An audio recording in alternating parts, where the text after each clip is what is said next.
السلام علیکم ورحمۃ اللہ وبرکاتہ۔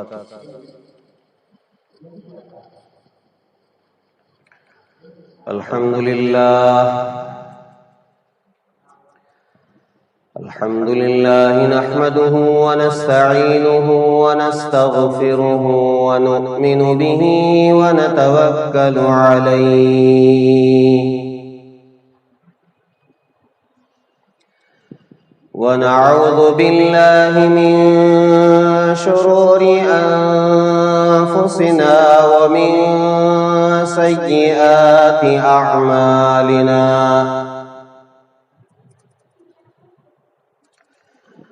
ونعوذ باللہ من شرور انفسنا ومن سیئات اعمالنا من يهده الله فلا مضل له ومن يضلله فلا هادي له ونشهد أن لا إله إلا الله وحده لا شريك له ونشهد أن سيدنا ونبينا ومولانا محمدا عبده ورسوله الذي أرسل بالحق بشيرا ونذيرا وداعيا إلى الله بإذنه وسراجا منيرا أما بعد فقد قال الله تبارك وتعالى في القرآن المجيد أعوذ بالله من الشيطان الرجيم بسم الله الرحمن الرحيم يا أيها الذين آمنوا لا تأكلوا أموالكم بينكم بالباطل إلا أن تكون تجارة عن تراض منكم ولا تقتلوا أنفسكم إن الله كان بكم رحيما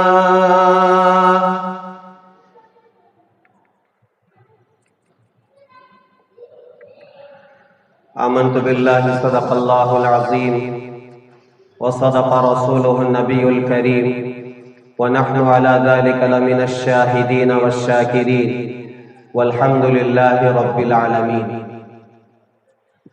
بزرگان محترم، پچھلے جمعوں میں جو بات ہمارے سامنے آئی ہے وہ یہ ہے کہ اللہ تبارک و تعالی نے بحیثیت انسان ہر ایک کے اندر کچھ نہ کچھ ضروریات رکھی ہیں جن کا پورا کرنا انسان ہونے کے ناطے سب کے لیے ضروری ہے۔ بلکہ اگر یہ کہا جائے تو غلط نہ ہوگا کہ اللہ تعالیٰ نے جہاں انسانوں کو کچھ ضروریات عطا فرمائے ہیں وہاں جانوروں کو بھی اللہ نے ضروریات عطا فرمائے، مگر جانوروں کی ضروریات کے لیے کوئی شرعی حکم ان کے لیے نہیں، وہ جہاں چاہے کھا لے، وہ جہاں چاہے پی لے، اور جس سے چاہے اپنی شہوت پوری کر لے، اس کے لیے نہ آخرت میں کوئی سوال ہے نہ کوئی عذاب ہے، مگر انسانوں میں ان لوگوں کے لیے احکامات ہیں جنہوں نے کلمہ لا الہ الا اللہ محمد الرسول اللہ کا دل و زبان سے اقرار کیا، یعنی مسلمان. ان کے لیے قوانین ہے، شریعت ہے، جس کا لحاظ کرنا ضروری اور لازم ہے. چنانچہ ہم مسلمانوں کو اس بات کا لحاظ رکھنا ضروری ہے کہ اگر ہم اپنی ضرورت پوری کر رہے ہیں تو وہ ضرورت کیا حلال طریقے سے پورا کر رہے ہیں یا حرام طریقے پر پورا کر رہے ہیں. اگر حلال طریقے پر کر رہے ہیں بہت مبارک ہے، بلکہ اس میں فضیلتیں ہیں، آپ نے سنی، اور اس میں برکتیں ہیں. جو حلال کی تمیز کرتا ہے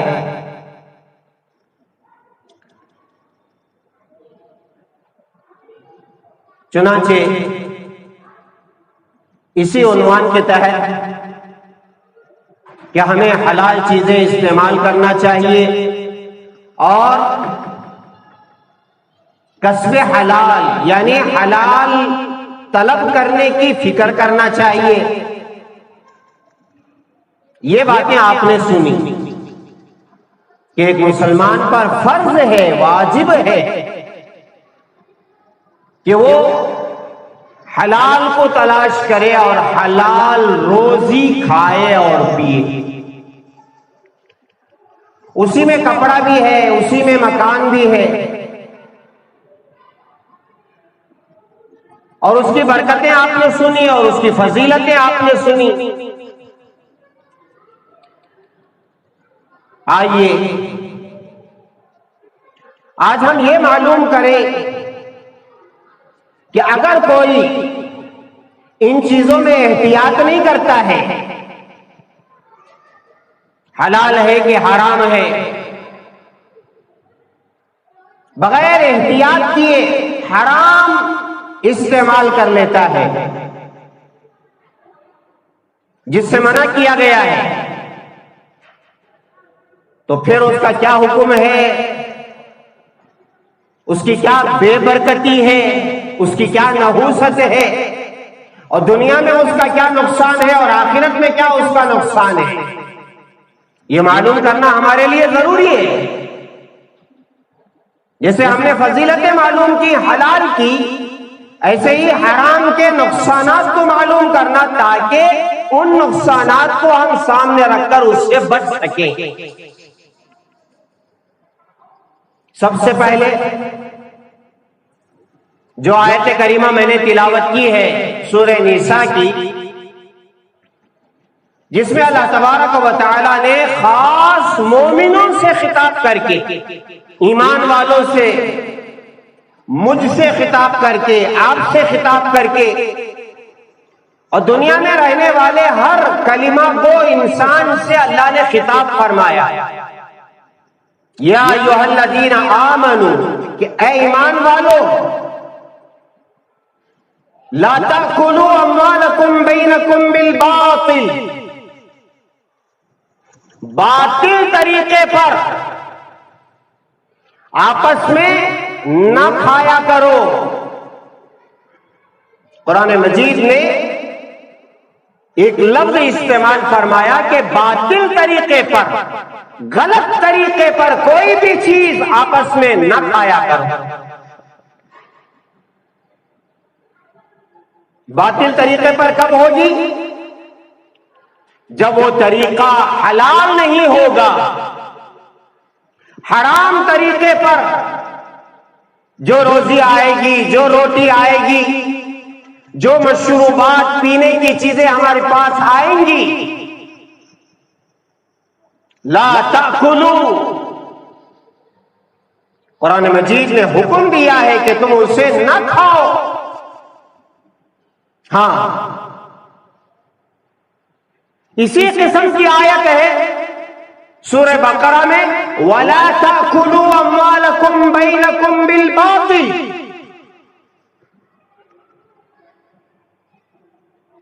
حرام مال مت کھاؤ۔ باطل طریقے پر جو مال آ جائے اسے نہ کھاؤ، اسے استعمال نہ کرو، اسے حلق کے نیچے نہ اتارو۔ اللہ کا حکم ہو گیا۔ اب اللہ کے حکم کے سامنے سر تسلیم خم کرنا یعنی مان جانا مسلمان کا شیوا ہے، مسلمان کی عادت ہے۔ جب اللہ کا حکم ہمارے سامنے آ گیا، اب کسی اور چیز کی ہمیں ضرورت نہیں ہے اور مصلحتیں تلاش کرنے کی ضرورت نہیں ہے۔ کیوں ایسا حکم دیا گیا ہے؟ اس سے کیا نقصان ہوتا ہے؟ ایسا کیوں ہے؟ اسلام ایسے کیوں حکم دیتا ہے؟ حالانکہ دنیا میں ہم دیکھ رہے ہیں، دنیا والے جن کو نہ اسلام سے کوئی تعلق ہے، نہ قرآن سے، نہ حدیث سے، نہ اللہ اس کے رسول سے، وہ کھا رہے ہیں، پی رہے ہیں، مزے اڑا رہے ہیں، ان کے کھانوں میں ہمیشہ مرغ مسلم رہتا ہے، وہ کھا رہے ہیں۔ ہمیں کیوں ایسا حکم دیا جاتا ہے؟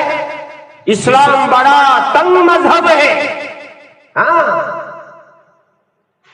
اعتراض کرنے والے مسلمانوں میں یہ اعتراض کرتے ہیں اور کر رہے ہیں، اور مسلمان ہو کر نئی تعلیم کے دل دادا، انگریزیت جن کے اندر رچ بس گئی ہے، حالانکہ یہ حکم دیا گیا کہ ہر زبان سیکھو، مگر زبان کے پیچھے جو ان کا کلچر ہوتا ہے، جو ان کا طریقہ ہوتا ہے، اگر وہ اسلام سے ٹکراتا ہے تو وہ استعمال نہیں کرنا چاہیے، وہ زندگی ہمیں نہیں چاہیے۔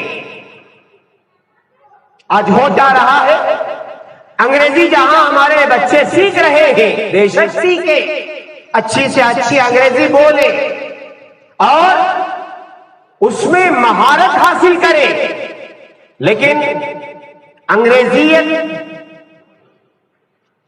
ان کے اندر آ جائے، کھا رہے ہیں، اس میں نہ حلال کی تمیز ہے، نہ حرام کی تمیز ہے، جہاں جا رہے ہیں منہ مار رہے ہیں، جہاں جا رہے ہیں بس کھانے کی طرف توجہ ہے، نہ کوئی طریقہ ہے، نہ کوئی ڈھنگ ہے، کھڑے ہو کر بھی کھا جاؤ ان کا طریقہ ہے، کھڑے ہو کر بھی پیشاب کر لو ان کا طریقہ ہے، مکمل کپڑے نہ پہنو، ٹوپی نکال کے پھرو، اور سر میں جو بال رکھے ہوئے ہیں کچھ کٹے ہوئے ہیں، کچھ رکھے ہوئے ہیں، ان کا طریقہ ہے۔ ہمارے بچے بس آنکھ بند کر کے ان کے پیچھے چلتے جا رہے ہیں، چلتے جا رہے ہیں، چلتے جا رہے ہیں۔ آخرت میں کیا ہوگا؟ قبر میں کیا ہوگا؟ موت کے وقت کیا ہوگا؟ جب میرا جنازہ اٹھے گا تو کیا ہوگا؟ منکر نکیر جب آئیں گے، سوالات کریں گے، ان کے جوابات میں دے سکوں گا کہ نہیں دے سکوں گا؟ آخرت میرے سامنے ہے، پل صراط میرے سامنے ہے، اللہ کو منہ دکھانا، یہ سارے مسائل ہیں، لیکن اس سے بالکل ایسے اندھے اور بہرے اور گونگے ہو کر کے زندگی گزار رہے ہیں، گویا مرنا نہیں ہے، قبر میں جانا نہیں ہے، آخرت نہیں ہے، حشر کا میدان نہیں ہے، جنت جہنم نہیں ہے، اللہ نہیں ہے، رسول اللہ نہیں ہے۔ اب کیا ہوا؟ اسلام کے احکامات پر انگلی اٹھانا، ہاں، کبھی پردے پر، کبھی روزوں پر، کبھی مسجد میں اعتکاف کرنے پر، کبھی زکات کا مال دینے پر، اور کبھی 3 طلاق پر لوگوں کو اعتراضات ہو رہے ہیں۔ کیوں ہو رہے ہیں؟ انگریزیت، ہاں، یورپ کا اثر۔ انگریزی بولو، منع نہیں ہے، اللہ انگریزی بھی جانتے ہیں، کنڑ بھی جانتے ہیں، تیلگو بھی جانتے ہیں، تمل بھی جانتے ہیں، ملیالم بھی جانتے ہیں۔ اللہ کی نشانیوں میں سے ایک نشانی یہ ہے کہ زبانوں کا مختلف ہونا، اختلاف السنتکم والوانکم۔ اللہ کی قدرت کی آیتوں میں، نشانیوں میں یہ بات ہے کہ اللہ نے مختلف زبانیں بنائی ہیں اور مختلف رنگ روپ بنائے ہیں۔ سیکھنے میں منع نہیں ہے، مگر اس کے پیچھے اسلام پر ہی اعتراض کر بیٹھنا۔ پردہ کیوں ضروری ہے؟ یہ 3 طلاق کا کیا مسئلہ ہے؟ یہ مسجد میں اعتکاف میں کیوں بیٹھتے ہیں؟ یہ حلال ہی کیوں استعمال کرنا چاہیے؟ اور محبت میں کوئی مذہب نہیں ہوتا ہے، اسے لے کر کے لو جہاد۔ محبت کا کوئی مذہب نہیں ہے، عیسائی کو لے کے بھی بھاگو، ہندو کی لڑکی کو لے کر بھی بھاگو، اور کسی اور غیرے کو لے کر بھی بھاگو۔ یہ اسلام درمیان میں کیوں آتا ہے؟ اسلام میں یہ احکامات ایسے کیوں ہیں؟ یہ اعتراضات کون کر رہے ہیں؟ مسلمان بچے۔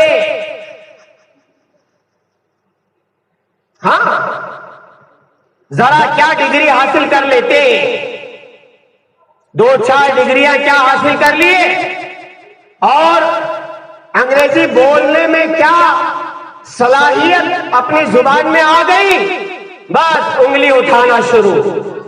اسلام میں ایسا کیوں ہے، ایسا کیوں ہے، یہ کیوں منع کیا گیا ہے، یہ کیوں منع کیا گیا ہے؟ ایک بات یاد رکھو میرے پیارو، جس بات کا اللہ نے حکم دیا ہے اس میں انسان کے لیے خیر ہی خیر ہے، اور جس بات سے اللہ نے منع کیا ہے اس میں شر ہی شر ہے۔ تو میں نے عرض کیا کہ اللہ کا حکم آ گیا، لا تأکلوا اموالکم بینکم بالباطل، غلط طریقے پر جو مال ہمارے پاس آئے اسے نہ کھاؤ، نہ برتو، نہ استعمال کرو، چاہے وہ ہزاروں میں آئے، چاہے لاکھوں میں آئے، اور آگے بڑھ کے یہ کہو چاہے وہ کروڑوں میں آئے۔ ہاں، خاص طور پر مال کے سامنے آدمی اپنا ایمان بیچ دیتا ہے۔ ہاں، اسی لیے اللہ کے رسول علیہ السلام نے کیا فرمایا تھا کہ میری امت گناہوں میں مبتلا ہو کر گمراہ ہو جائے گی، اس کا مجھے خوف نہیں ہے، بلکہ خوف کس بات کا ہے کہ دنیا ان کے سامنے آئے گی، مال آئے گا، اور مال کے پیچھے یہ اپنا ایمان برباد کریں گے۔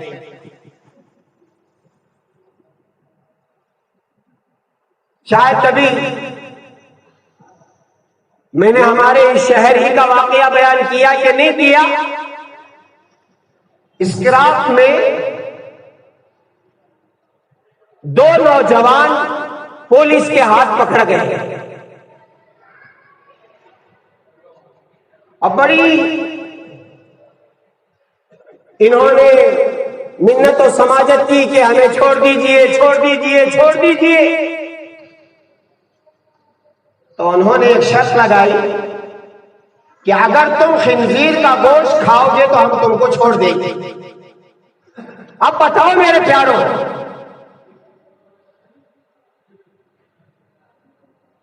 کیا سودا کریں گے؟ کیا سودا کریں گے؟ یوسف علیہ السلام سے زلیخا نے کہا تھا اگر تم میرے ساتھ بدکاری نہیں کرو گے میں تمہیں جیل بھیج دوں گی۔ کیا کریں گے؟ یوسف علیہ السلام نے صاف کہہ دیا تم جس چیز کی دعوت دے رہی ہو وہ مجھے پسند نہیں ہے، مجھے جیل جانا پسند ہے، جیل جانا پسند ہے، مگر جو کام تم کرنے کے لیے کہہ رہی ہو کہ میں گناہ کروں، زنا کروں، مجھ سے نہیں ہوگا۔ ایمان کا سودا میں کر نہیں سکتا، میں جیل چلا جاؤں گا۔ قرآن میں موجود ہے مجھے جیل جانا پسند۔ ہاں یوسف علیہ السلام نبی تھے بے شک، کیا ہمیں جنت میں جانا نہیں ہے؟ کیا ہمیں موت کے منہ میں جانا نہیں ہے؟ کیا ہمیں قبر کے گڑھے میں اترنا نہیں ہے؟ کیا ہمیں اللہ کو منہ دکھانا نہیں ہے؟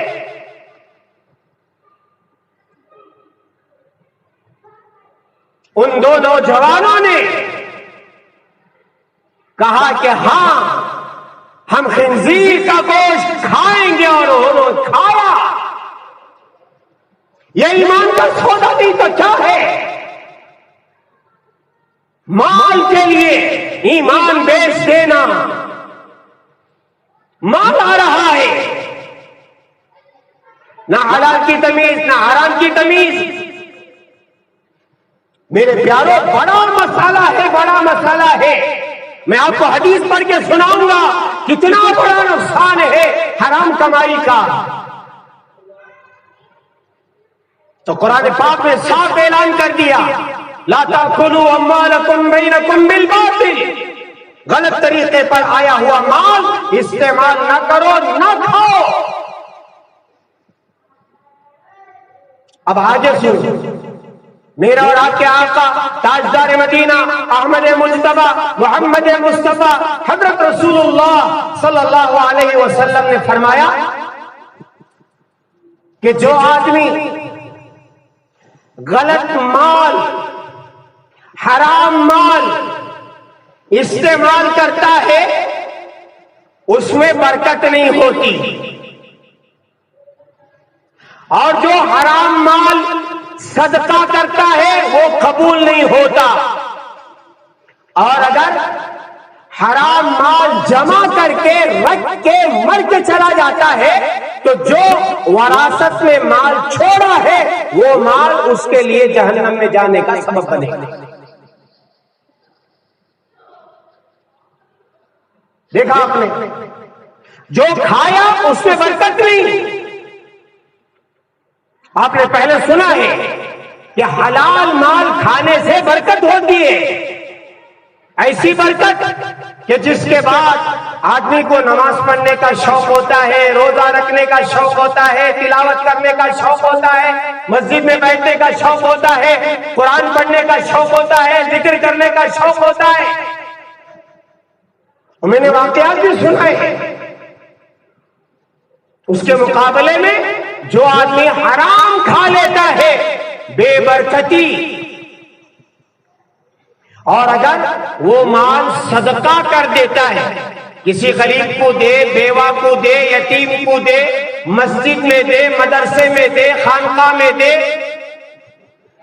مال حرام کا ہے، فرمایا وہ قابل قبول نہیں ہے، اللہ کے یہاں وہ قبول نہیں ہے، چاہے ہزاروں میں خرچ کرو، لاکھوں میں خرچ کرو، یا آگے بڑھ کے کہو کروڑوں میں بھی اگر خرچ کرو تو اللہ کے یہاں قابل قبول نہیں ہے۔ اور اگر میرے بچے کھائیں گے، میرے بعد یہ مال استعمال کیا جائے گا، یہ سوچ کر جمع کر رہا ہے، جمع کر رہا ہے، جمع کر رہا ہے، اور مال ہے حرام کا۔ تو فرمایا کہ تو چلا گیا، مال دنیا میں رہ گیا، وہ مال وارثین کے لیے ہے، ترکے میں چھوڑا ہے، وراثت میں چھوڑا ہے، تو وہ مال جہنم میں جانے کا سبب بنے گا۔ ہاں میرے پیاروں، اللہ کے لیے حرام مال اپنے بچوں کے لیے نہ چھوڑ کے جاؤ۔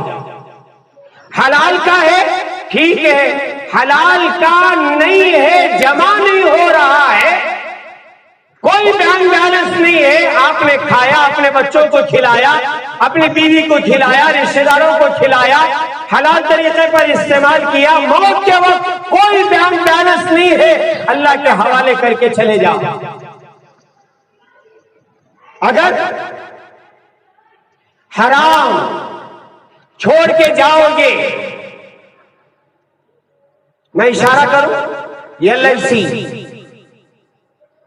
یہ جو لائف انشورنس ہے، یہ کیا ہے؟ حلال ہے، اور آپ کو کب ملے گا؟ آپ کو ملے گا ہی نہیں، آپ مر کے جاؤ تو وہ مال آئے گا، اور جو پیسہ LIC کا آپ نے اپنے بچوں کے لیے چھوڑا، وہ آپ کو جہنم میں جانے کا سبب بن رہا ہے۔ اب بتاؤ کون سا بڑا کام کر لیا ہم نے؟ ڈاکیومنٹس بنائے LIC کے لیے، ہم نے کسی بروکر کو پکڑا، اور پھر ہر مہینہ، ہر 4 مہینے میں یا ہر 3 مہینے میں کتنے لوگوں کے پاس ہے؟ میں یقین سے کہہ سکتا ہوں، اگرچہ کہ کسی کے بارے میں معلوم نہیں ہے، جو مجمع یہاں ہے ان میں سے بھی کوئی ہے جن کے گھر میں وہ بانڈ موجود ہے LIC کا۔ اب بتاؤ میرے پیاروں، شریعت کی نگاہ میں بانڈ حرام ہے، حرام ہے، حرام ہے۔ ایک زمانے میں کسی بروکر نے یا کسی تشکیل کرنے والے نے مجھے بھی تشکیل کر لیا کہ اس طرح آپ بھی بانڈ بنائیں، اور ہر 4 مہینے میں یا 3 مہینے میں اتنا آپ کو پیسے بننا ہے۔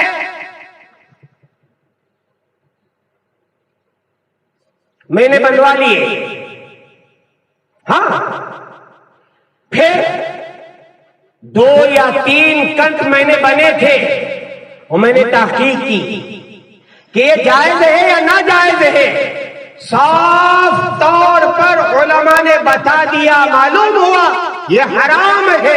میں نے اسی وقت اس بانڈ کو جلا دیا۔ کئی سال بعد کسی بروکر نے مجھ سے کہا، تو میں نے اس کو یہ کارگزاری سنائی، تو وہ یہ کہنے لگا کہ آپ کے پاس جو بانڈ پیپر ہے وہ مجھے دے دے۔ بس میں نے کہا وہ میں نے جلا کے خاک کر دیا۔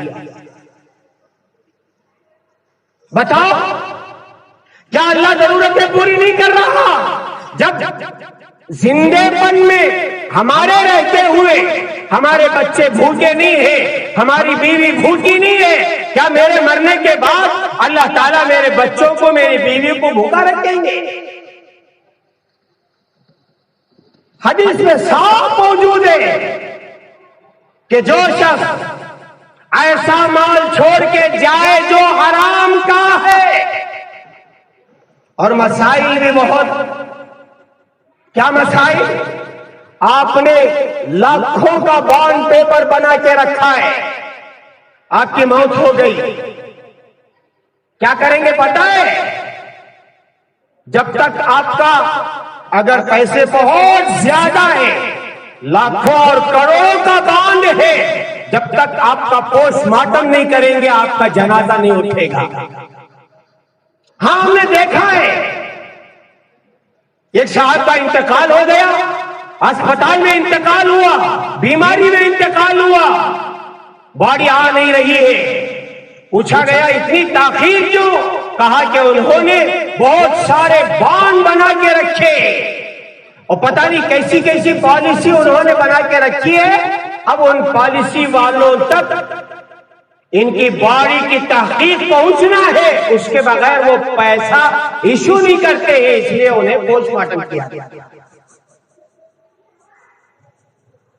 بتاؤ میرے پیاروں، ہم چلے گئے، ہمارا جنازہ اٹھ گیا اور ہم اپنی قبر میں جا کے تنے تنہا پڑے ہوئے ہیں. نہ میری قبر پر نہ کوئی رشتہ دار آ رہا ہے، نہ کوئی اور دوست آ رہا ہے. اب ہماری یہاں وہاں کیا گزر رہی ہے ہمیں پتا ہے. مردے کو پتا ہے کہ قبر میں کیا ہوتا ہے، کسی اور کو پتا نہیں ہوتا. اب یہاں آپ نے حرام مال چھوڑ کے بچوں کے حوالے کر کے، حدیث میں صاف موجود ہے کہ جہنم میں جانے کا سبب بنے گا. ہاں میرا عزیز، اسی لیے میں نے کہا کہ میں بتاؤں گا کہ حرام مال کیا کیا ہے.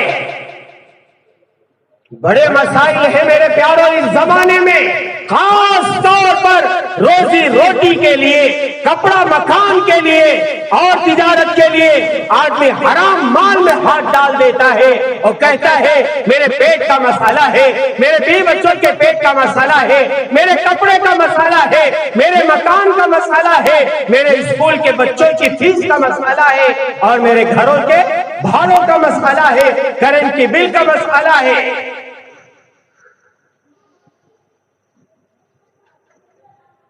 بیوی بچوں کو حرام کا کھلائیں گے، کوئی ثواب نہیں. صدقہ جو ہوتا ہے نا، وہ صرف یہ نہیں ہے کہ آپ غریب کو دے کر کے چلے گئے تو صدقے کا ثواب.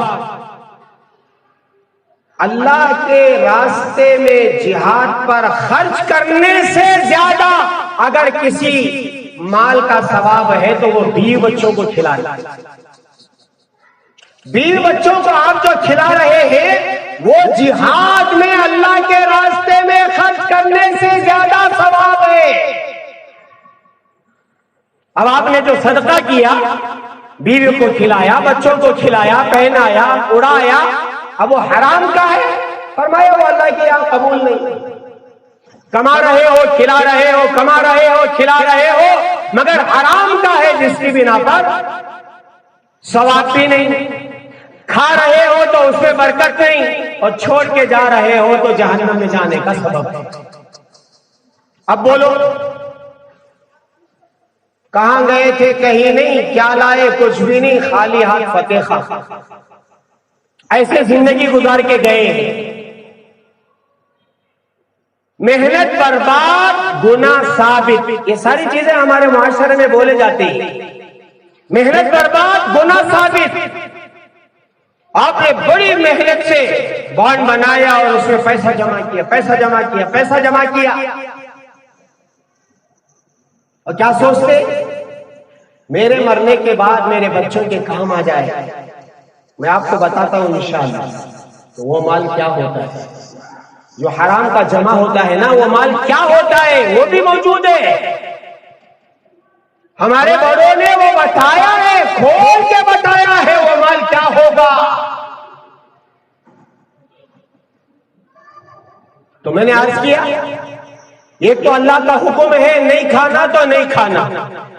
دوسرا اللہ کے رسول کا حکم آپ نے سن لیا، جو کھایا حرام کا بے برکت، جو صدقہ کیا وہ قبول نہیں، جو چھوڑ کے گئے وہ جہنم میں جانے کا سبب.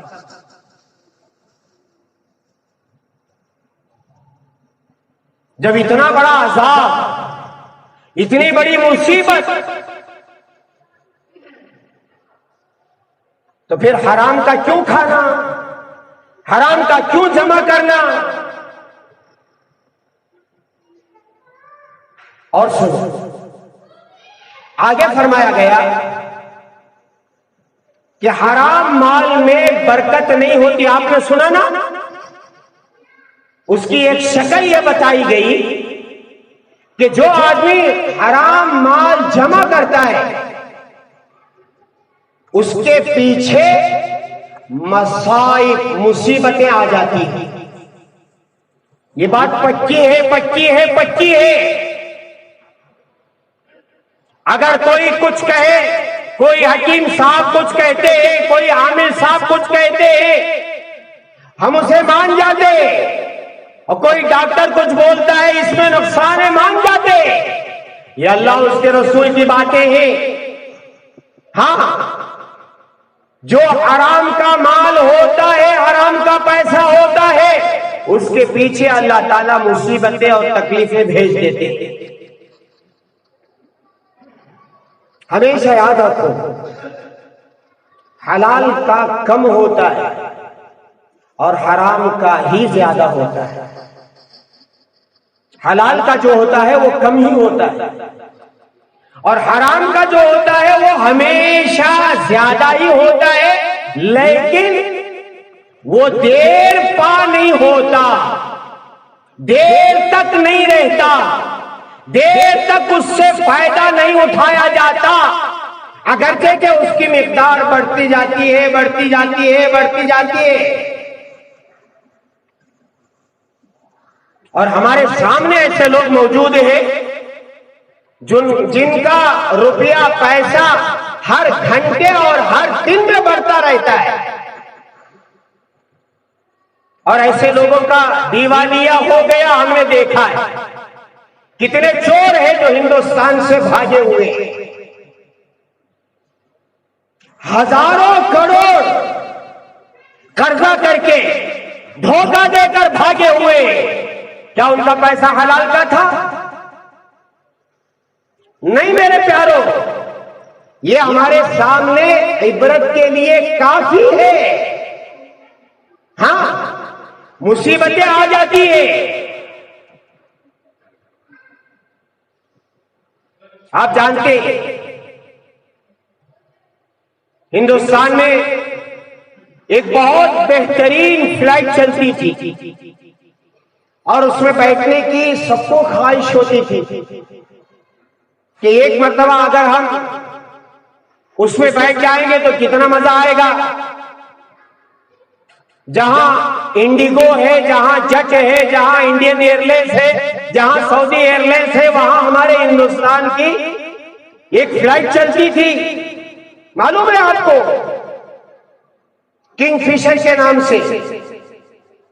ہر بچے، ہر نوجوان کو پوچھو کس میں جانے کی خواہش ہے، وہ کہتا ہے کہ ایک مرتبہ اگر کنگ فشر میں بیٹھ جاؤں تو بڑا مزہ آ جائے۔ اس ناچیز کو بھی اس میں بیٹھنے کا موقع ہوا ہے، مگر میرے پیاروں کیا ہوا؟ دیوالیہ نکلا کہ نہیں نکلا؟ کیوں؟ حرام کا تھا، حرام کا، اور حرام کا دیر پا نہیں رہتا ہے، مصائب آتے ہیں، آدمی اجڑ جاتا ہے، اور ایسا دیوالیہ نکلتا ہے کہ لوگوں کے سامنے اس کی پگڑیاں اچھل جاتی ہے، عزتیں روڈ پہ آ جاتی ہے۔ اللہ نے سچ کہا، یمحق اللہ الربا ویربی الصدقات۔ اللہ حرام کو، سود کے مال کو وہ کم کر دیتے ہیں اور صدقات کے مال کو بڑھاتے ہیں۔ یہ کم کرنا کیا ہے؟ علماء نے فرمایا سود کا مال جتنا چاہے بڑھتا رہے، بڑھتا رہے، بڑھتا رہے، لیکن اس کا انجام یا تو کم ہونا ہے یا تو ختم ہونا ہے۔ بڑی پکی بات میں آپ کو بتا دیتا ہوں، سودی کاروبار کرنے والوں، سود کا پیسہ دینے والوں، سود کا پیسہ لینے والوں، چٹ فنڈ چلانے والوں، چٹیاں چلانے والوں، کان کھول کے سن لو، اور چلانے والیاں بھی اگر ہو تو وہ بھی کان کھول کے سن لے۔ بظاہر مال جمع ہو رہا ہے، جمع ہو رہا ہے، جمع ہو رہا ہے۔ میں نے یہاں تک سنا 500 روپے اگر کوئی دیتا ہے تو اس میں بھی 50 روپے کٹ کر کے 450 روپے دیتا ہے۔ کہاں تک امت گر چکی ہے اور سودی کاروبار میں کہاں تک پھنس چکی ہے۔ اور یہاں تک ہم نے سنا لوگ ایک ایک دن کا سود لے کر کے پیسہ دیتے، مجھے ضرورت ہے 20,000 کی، جائیے فلاں آدمی کے پاس 20,000 مانگیے، کل 24 گھنٹے میں اسے دیتا ہوں، تو وہ آپ کو 20 نہیں دے گا، 19 دے گا، اور 24 گھنٹے میں آپ کو اسے 20 کر کے دینا ہے۔ میں نے ان کانوں سے سنا ہے، ہاں، ایک ایک دن کا 500 روپے، 1000 روپے، اور کہتے ہیں اس کے علاوہ کوئی چارہ نہیں تھا۔ غلط ہے، غلط ہے، غلط ہے۔ ہاں میرا عزیزو، پہلے سے آپ غلط کاروبار کرتے ہوئے آ رہے ہیں، غلط لین دین کرتے ہوئے آ رہے ہیں، اس لیے اللہ نے آپ کو یہاں پھنسا دیا۔ ایک دن کا سود، آدھے دن کا سود، 24 گھنٹے کا سود۔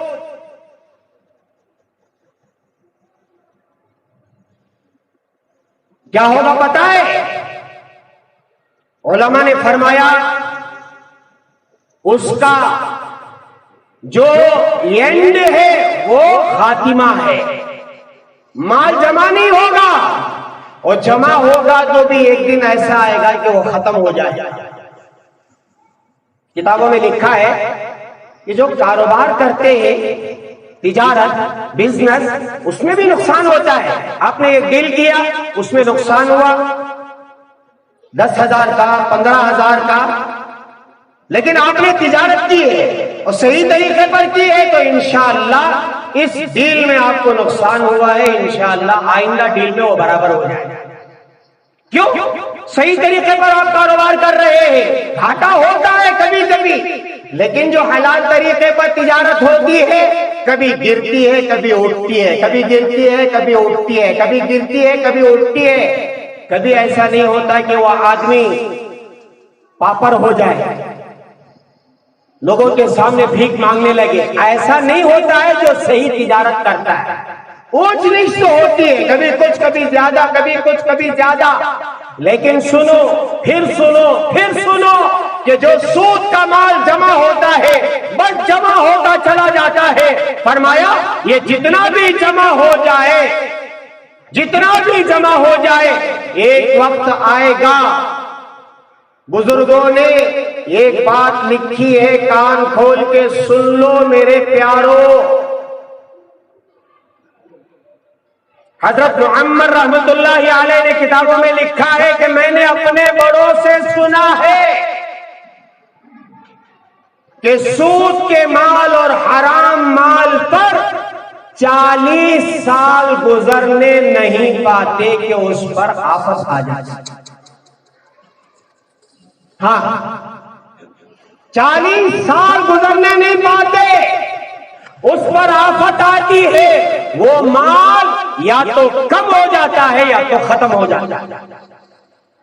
اور آپ نے جو اپنے بچوں کے لیے، اپنی پیڑھی کے لیے جمع کر کے رکھا سود کا، حرام کا، کتابوں میں صاف لکھا ہے کہ نہ ان کو اپنی اولاد کو فائدہ ہوتا ہے، نہ تمہاری نسلوں کو اس سے فائدہ ہوتا ہے۔ پھر ایسا پیسہ جمع کر کے کیا کریں گے؟ کیا کریں گے بتاؤ؟ میرے والد صاحب آخری وقت میں 2000 روپے پوسٹ آفس میں تھے، گئے اور نکال کر کے میرے حوالے کیے کہ بیٹا یہ لو، جو اس وقت علاج کے لیے ضرورت ہے یہ میرے پاس 2000 روپے، بس ختم، پوری پونجی زندگی کی میرے حوالے 2000 روپے، اور چند دن گزرے انتقال ہو گئے۔ بتاؤ کتنا چھوڑ کے گئے؟ کچھ چھوڑ کے نہیں گئے، کچھ بھی 1 روپیہ چھوڑ کے نہیں گئے، اور سنو الحمدللہ 1 روپیہ خرچ کر کے بھی نہیں گئے، زاہدانہ زندگی گزاری ہے۔ یہاں آپ کے مجمع میں ایسے لوگ موجود ہیں جنہوں نے میرے والد صاحب کو دیکھا ہے۔ مرنے والوں کا تذکرہ کرو، ان کی اچھی باتوں کا تذکرہ کرو، احادیث میں موجود ہے۔ ہاں میرا عزیزو، موت کے بعد سے آج تک کوئی نہیں آیا کہ آپ کے والد صاحب ہمیں پیسہ دینا، اور آج تک کوئی نہیں آیا کہ آپ کے والد صاحب نے میرے پاس 100 روپے رکھے، خالی ہاتھ، کوئی اعتراض نہیں، زاہدانہ زندگی گزاری، نماز کی پابندی، روزے کی پابندی، اعتکاف کی پابندی، جماعت کی پابندی اور قرآن کی پابندی، ذکر و اذکار کے، اور کیا چاہیے؟ اور کیا چاہیے؟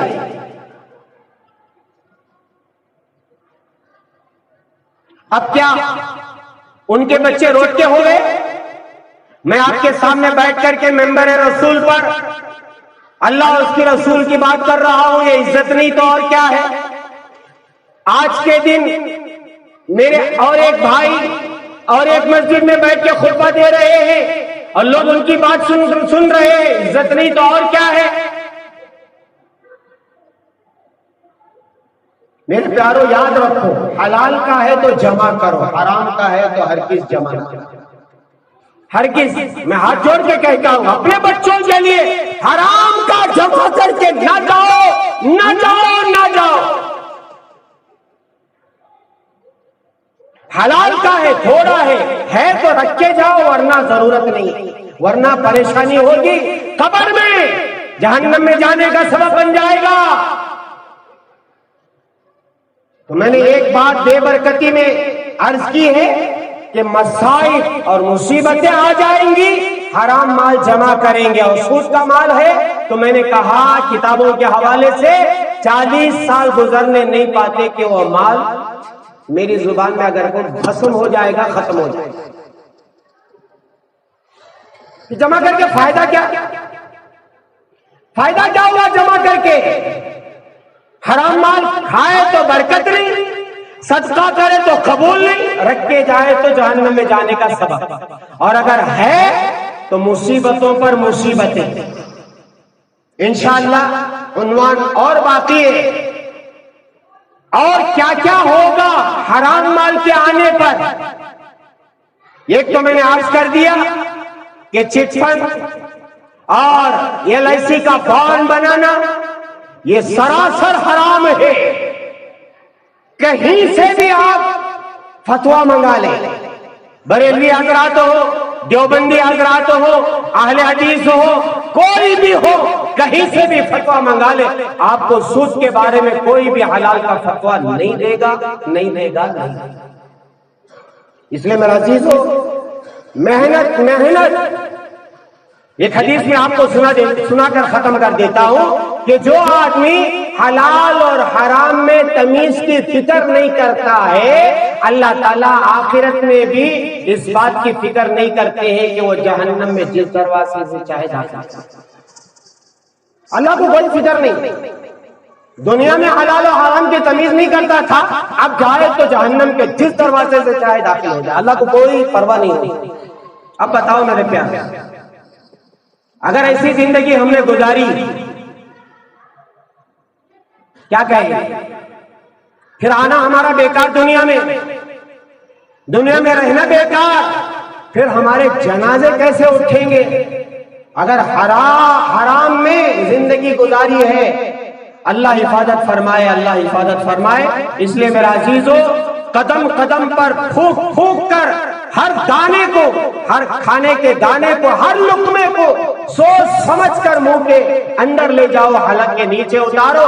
جو بھی شربت آ جائے، پینے کی چیز آ جائے، اسے دھڑام سے نہ پیو، تحقیق کرو کہ کہاں سے آیا ہے، حلال کا ہے یا حرام کا ہے، مجھے پینا چاہیے نہیں پینا چاہیے، مجھے کھانا چاہیے نہیں کھانا چاہیے، اور بہت ساری باتیں انشاءاللہ آئندہ جمعوں میں زندگی باقی رہی تو عرض کیا جائے گا۔ دعا فرمائے کہ اللہ تبارک و تعالی مجھے اور آپ کو، ساری امت محمدیہ کو، ایک ایک حرام لقمے سے حفاظت فرمائے، اور حرام کا گھونٹ پینے سے حفاظت فرمائے، حرام کے کپڑے سے حفاظت فرمائے، حرام کے چھت سے حفاظت فرمائے، اور زندگی میں حرام تجارت سے حفاظت فرمائے۔ ہر وہ حرام جسے اللہ ناپسند کرتے، حرام تو ناپسند ہی ہے، ہر وہ کام جسے اللہ اللہ ناپسند کرتے ہیں، حرام ہے، اللہ مجھے اور ساری امت کو اس سے بچا کے رکھے۔ وآخر دعوانا ان الحمدللہ رب العالمین۔